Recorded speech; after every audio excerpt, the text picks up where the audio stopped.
Hey everyone, अभी हम देख लेते हैं कल किस तरीके से निफ्टी और बैंक निफ्टी परफॉर्म करेगा। कल है by the way bank Nifty की एक्सपायरी, तो काफी अच्छा मोमेंटम हो सकता है। और आज थी फिन निफ्टी की एक्सपायरी, अभी के अभी कल की वीडियो लगे तो जाके देख लेना। मैंने एग्जैक्ट कुछ इसी तरीके से चीज बताई थी कि इस एरिया से और इस एरिया से एक अच्छा वाला बाउंस आ सकता है, और एग्जैक्ट इस एरिया तक के आसपास के टारगेट मैंने लेने के लिए बोले थे। और लगे तो पहले वीडियो देख लेना कल की, और फिर मैं बात करूंगा। तो एग्जैक्ट वैसे ही हुआ, बाय ऑन डिप्स का ही हमारा स्ट्रक्चर था और एग्जैक्ट वैसे ही मार्केट ने आज परफॉर्म किया।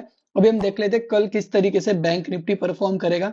एकदम सिंपल और सबसे परफेक्ट प्राइस एक्शन कल के लिए बैंक निफ्टी में बन रहा है, और कल है इसकी एक्सपायरी। क्या प्राइस एक्शन है, ये देखो, ये एरिया जो एक रेजिस्टेंस जैसे वाला एरिया था उसको बैंक निफ्टी ने ब्रेकआउट दिया। अभी इस एरिया के आसपास फिर से बैंक निफ्टी आ गया है, मतलब काइंड ऑफ रीटेस्ट हो रहा है। सिंपल, अगर इन लोज को होल्ड करता है बैंक निफ्टी, जिसकी एक हाई प्रोबेबिलिटी लगती है, तो यहाँ से अगेन ये बाउंस कंटिन्यू होगा और ऊपर के साइड में हमें अच्छे बड़े टारगेट मिलेंगे। बड़े मतलब कौन से? फर्स्ट टारगेट हमें लेना है इस वाले जोन तक के, जो कि रहेगा 47,700 750 वाला जोन। फिर यहाँ से हो सकता है एक रेजिस्टेंस ले और फिर से फिर ये रैली कंटिन्यू करे।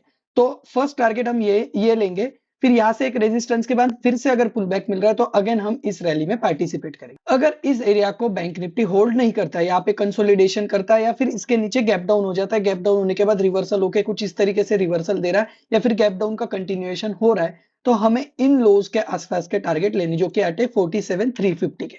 सो एकदम सिंपल और परफेक्ट लेवल पे आज मार्केट क्लोज हुआ है। वैसे आज की जो क्लोजिंग है एक अच्छी वाली क्लोजिंग है, पॉजिटिव क्लोजिंग है। लेकिन अगर इन लेवल को होल्ड नहीं करता है तो अगेन मुझे लगता है कि ये जो लोज है, ये लोज फिर से टेस्ट हो सकते हैं और फिर से हमें 47,350 से 300 ये वाला जोन हमें फिर से दिख सकता है। फिर यहाँ से हो सकता है एक फिर से बाउंस आए, या फिर अगर इन लोज को होल्ड नहीं करता है, फिर से ब्रेक डाउन देता है, तो फिर हो सकता है कि शायद एक रिवर्सल का इस एरिया से कंफर्मेशन हो जाए। तो ये बात की बात है, लेकिन कल के लिए 2-3 ट्रेड इस तरीके से रहेंगे जो कि मैं प्लान करूंगा।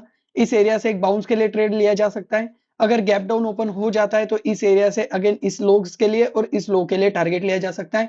इन केस इस एरिया में अगर मॉर्निंग में ही गैप अप ओपन हो जाता है या फिर इस एरिया के आसपास एक ट्रेड मिलता है, तो यहाँ से अगेन मैं एक शॉर्ट अटेम्प्ट प्रेफर करूंगा।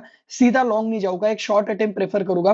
फिर थोड़ा सा रिट्रेस होने के बाद अगर इस एरिया से रिवर्सल अगर बैंक निफ्टी बता रहा है, तो फिर मैं यहाँ से बाउंस के लिए ट्रेड लूंगा। तो फर्स्ट, अगर अच्छा बड़ा वाला या इस एरिया के आसपास गैप अप होता है तो मैं रेजिस्टेंस वाला ट्रेड प्रेफर करूंगा डाउन साइड के लिए।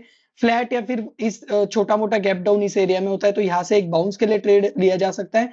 बड़ा गैप डाउन हुआ या फिर इस एरिया को होल्ड नहीं कर रहा है और यहाँ से रिवर्सल बताया, ब्रेक डाउन दे रहा है, तो अगेन डाउन साइड का ट्रेड लिया जा सकता है 47,350 के टारगेट के लिए। That's it. बहुत सारे व्यूज है, लेकिन अगर जो सिनारियो मिलता है उस सिनारियो में तुम ट्रेड करते हो तो परफेक्ट ट्रेड जाता है। अभी हम देख लेते हैं निफ्टी का। Nifty as compare to bank Nifty थोड़ा वीक है, ऑब्वियसली आज निफ्टी गिरा भी था। और निफ्टी में ज्यादा अच्छा और क्लियर प्राइस एक्शन है, मतलब बैंक निफ्टी में भी है बट निफ्टी में और ज्यादा क्लियर है। इन केस अगर निफ्टी इस एरिया के आसपास अगर हमें मिलता है, छोटा मोटा गैप अप से इस एरिया के आसपास मिलता है, तो एक फर्स्ट ट्रेड में पहले रिवर्सल के लिए प्लान करूंगा। अगेन टारगेट ज्यादा बड़े नहीं, इस एरिया तक के टारगेट। फिर यहाँ से एक बाउंस आ सकता है, अगर यहाँ पे ब्रेक डाउन कर देता है तो फिर इस एरिया तक के टारगेट ले सकते हैं। लेकिन मैं टारगेट यहाँ तक प्लान करूंगा, हो सकता है यहाँ से एक बाउंस आए, फिर और एक बार जब रिवर्सल आएगा, और एक बार जब ब्रेकडाउन आएगा, तो इस ब्रेकडाउन में मैं फिर से पार्टिसिपेट करूंगा। लेकिन फर्स्ट इसमें मैं यहाँ पे टारगेट प्रेफर करता हूँ बुक करना, क्योंकि इन एरियाज को टच करता है और एक अच्छी रिवर्सल आ जाती है तो अच्छा खासा प्रॉफिट तुम्हारा ट्रेलिंग में निकल जाता है। इसलिए फिर मैं प्रॉफिट बुक करना ही ज्यादा प्रेफर करता हूँ। और इन केस इस एरिया के नीचे निफ्टी 50 चला जाता है या फिर गैप डाउन ओपनिंग हो जाती है, तो अगर इन लोज को होल्ड नहीं करता है, इस एरिया को नहीं होल्ड करता है, तो मुझे ऐसा लगता है कि हमें फिर से 22,280 से 22,300 ये वाला जोन फिर से हमें दिख सकता है। तो दोनों साइड 50 टू 80 पॉइंट्स के टारगेट दोनों साइड हमें मिल सकते हैं।